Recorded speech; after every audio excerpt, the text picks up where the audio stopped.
تو جب بھی کوئی بھی آپ کو آپ کی کسی غلطی پر تنبیہ کرے تو قرآن کے الفاظ ہیں کہ وَإِذَا قِيلَ لَهُ اتَّقِ اللَّهَ أَخَذَتْهُ الْعِزَّةُ بِالْإِثْمِ.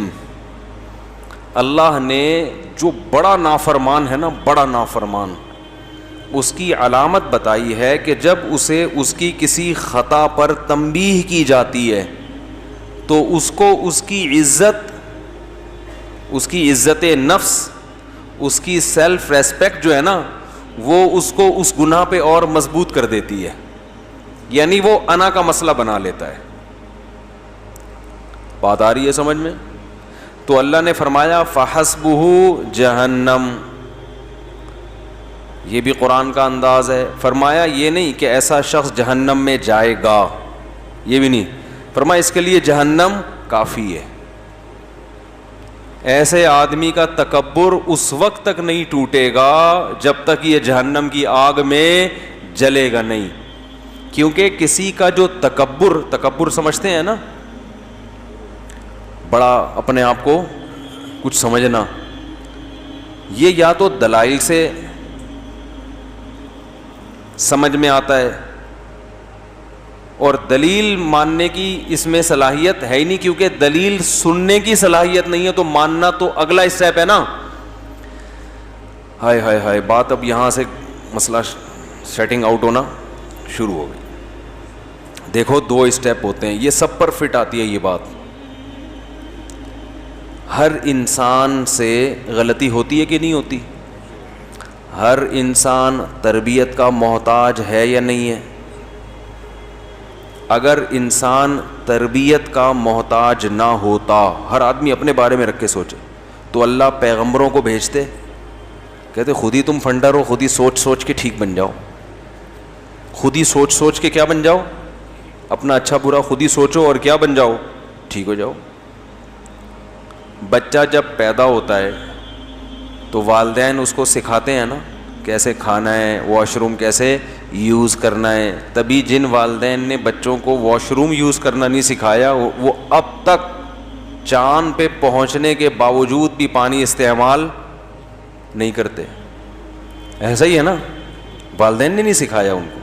کتنے پڑھ لکھ گئے مگر ان کو سمجھ میں نہیں آتا یہ پانی کی کیا ضرورت ہے، اور ہمیں والدین نے سکھایا تو ہم کہتے ہیں یہ پانی کے بغیر ان کا گزارا کیسے ہوتا ہے یار. آدمی کے دانت گندے ہوں برداشت ہو جائے گا، کپڑے میلے ہوں، کیونکہ میل کچیل ہی لگا ہے نا. ارے مٹی لگی ہوئی ہے تو مٹی میں تو صبح شام گھومنا ہوتا ہے، لیکن یہ چیز کیسے برداشت ہو جاتی ہے یار، یہ عقل میں نہیں آتا. تو اس سے پتہ چلتا ہے کہ انسان تربیت کا بہت زیادہ محتاج ہے. بات بات پہ اس کو کیا چاہیے؟ تنبیہ. کوئی اسے ہر وقت بتاتا رہے یہ صحیح ہے اور یہ غلط، ہر وقت. ہمارے حضرت مفتی رشید احمد صاحب رحمہ اللہ تعالی فرمایا کرتے تھے کہ ایسے شخص سے بیعت ہو جو ٹراخ ہو. یہ حضرت کی اپنا لفظ تھا. کیا ہو؟ ٹراخ. ٹے رے الف اور خے، یہ حضرت نے خود ایک لغت بنائی تھی. اس کا مطلب ٹر ٹر کرنے والا. کیا کرنے والا؟ ہم کہتے ہیں نا بھائی ہر وقت ٹر ٹر کرتا رہتا ہے، ہر وقت بولتا رہے گا، کبھی چپ بھی بیٹھا رہا کر، ہوتا ہے نا. تو حضرت فرمایا کرتے تھے جس سے بیعت ہونا، اپنے آپ کو جس کے حوالے کرو اپنی تربیت کے لیے، تو اس شیخ کو منتخب کرو جو کیا ہو، گویا ہر وقت ٹٹر کرتا ہو. ٹٹر کا مطلب ہر وقت بولتا ہو کہ یہ غلط ہے، یہ غلط ہے، یہ تم غلط کر رہے ہو، یہ تم غلط کر رہے ہو، یہ تم نے غلط کیا، یہ تم نے غلط کیا. 24 گھنٹے آپ کو آپ کی غلطیاں بتاتا رہے. فرمایا پھر انسان انسان کا بچہ بنتا ہے. اتنی تربیت کی ضرورت ہے انسان کو. تو ہمارے حضرت فرمایا کرتے تھے کہ اپنی اصلاح کسی ایسے شخص سے کراؤ جو ہر وقت تمہیں تمہاری غلطیاں بتاتا رہے. دیکھو ڈاکٹر کے پاس جاتے ہو اچھا ڈاکٹر نا تو وہ آپ کو آپ کی باڈی میں جو فالٹ ہیں وہ بتائے گا یا جو خوبی ہیں وہ بتائے گا؟ فالٹ بتائے گا.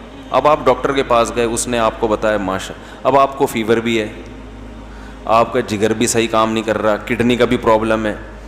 ڈاکٹر کیا کر رہا ہے, آپ کو کہہ رہے ہیں ماشاء اللہ آپ کی صحت زبردست, آپ کو آپ کی نظر 6/6 ہے, سننے میں بھی آپ کو کوئی پرابلم نہیں, آپ ماشاء اللہ پھوڑتے بھی طبیعت سے ہیں, ہاضمہ بھی آپ کا ٹائٹ, دانت آپ کے بڑے خاندانی رکھے ہوئے ہیں. تو یہ ڈاکٹر ہے کوئی؟ یہ تو بگاڑ رہا ہے آپ کو. آپ جناب ایسے ڈاکٹر کے پاس جب بیٹھ کے اٹھ کے واپس جاؤ گے تو آپ کی صحت اچھی ہوگی یا بیڑا غرق ہو جائے گا؟ خوش فہمیوں کی بھیڑ میں پڑ جاؤ گے. اور ہاتھ اندھوری کا شعر ہے, خوش فہمیوں کی بھیڑ میں تو یہ بھول گیا پہلے مرے گا بعد میں جنت میں جائے گا. کچھ اس ٹائپ کا شعر ہے کہ جنت میں جانے کا شوق تو تجھے ہے لیکن پہلے کیا ہے, پہلے مرے گا. ٹھیک ہے نا, پھر جائے گا. تو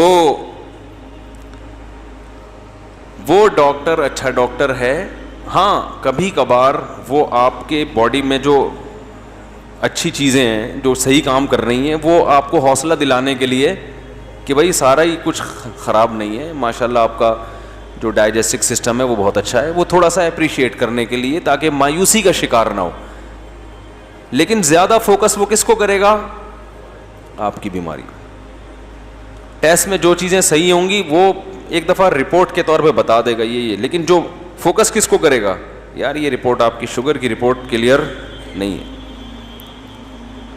تو بھائی دو چیزیں خوب سمجھ لو کہ جیسے ہمیں جسمانی صحت کے لیے ڈاکٹر کی ضرورت ہے یا کسی اچھے حکیم کی ضرورت ہے, بالکل ایسے ہی روحانی صحت کے لیے بھی ہمیں ڈاکٹر کی ضرورت ہے, جس کو روحانی ڈاکٹر کہا جاتا ہے. یہ ٹوپی ڈرامے والے روحانی نہیں, یہ تو ایک نمبر کے 2 نمبر ہیں, 2 نمبری میں 1 نمبر ہے. روحانیت کا مطلب ہمیں پیغمبروں کی اور پھر ان لوگوں کی ضرورت ہے جو پیغمبر کے وارثین ہیں, جن کی خود کہیں سے اصلاح ہوئی بھی ہو اور پھر وہ آگے لوگوں کی اصلاح کر رہے ہوں, اپنی نہیں ہوئی. یاد رکھو علم ایک الگ چیز ہے, اصلاح ایک الگ چیز ہے, دونوں کو ملانا نہیں چاہیے. آج کوئی بھی یوٹیوب پہ بیٹھ کے حوالے دے رہا ہوں نا, نالج ہو اس کے پاس, تو اس کا یہ مطلب نہیں ہے کہ اب آپ اس سے سب کچھ سیکھنا شروع کر دیں. نالج ہونا الگ. دیکھو شیطان کے پاس جو نالج ہے نا وہ میرے اور آپ کے پاس نہیں ہے. شیطان کو پتہ ہے کس کو کیسے گمراہ کرنا ہے, اس کا مطلب نالج ہے نا. یہ جتنے باطل لوگ ہوتے ہیں ان کے پاس نالج اسلام کی بھی بہت ہوتی ہے. جتنے لوگ اسلام پہ اعتراضات کرتے ہیں یہ اسلام کی اسٹڈی کر کے ہی تو کرتے ہیں, انہیں اسلام کا پتہ ہوتا ہے تبھی تو کرتے ہیں, لیکن تربیت نہیں ہوتی, اللہ کا خوف نہیں ہوتا. یہود علماء کے بارے میں قرآن نے جگہ جگہ کہا ہے یعرفونہ کما یعرفون ابناءہم. عرب کے مشرکین محمد صلی اللہ علیہ وسلم کو اتنا نہیں جانتے جتنا یہ یہودی جانتے ہیں. ان کو پتہ ہے کہ یہ وہی آخری پیغمبر ہیں جن کا تورات میں بار بار ذکر ہے. ان کو ایسے یقین ہے جیسے باپ اپنے بیٹے کو دیکھ کے پہچان لیتا ہے نا, ایسے ہی یہ نبی کو دیکھ کر پہچان گئے کہ یہ وہی نبی ہیں. علم کامل تھا مگر تربیت نہ ہونے کی وجہ سے تسلیم نہیں. وہ تربیت کیا تھی؟ تکبر. ماں باپ نے سکھایا نہیں تھا کہ بیٹا جھک جانا, حق بات کو تسلیم کر لینا چاہے آپ کو برا لگے. یہ بہت بڑی عبادت ہے. من تواضع للہ رفعہ اللہ, جو اللہ کے لیے جھکتا ہے اللہ اس کا مقام بلند کر دیتے ہیں. حضرت ابو بکر جھک گئے اللہ کے حکم کے آگے, حضرت عمر جھک گئے, حضرت عثمان جھک گئے, حضرت علی جھک گئے, یہودیوں میں عبداللہ ابن عبد السلام جھک گئے, اللہ نے ان کا مقام بڑھا دی. جو نہیں جھکے آج دنیا ان کا نام بھی نہیں لیتی.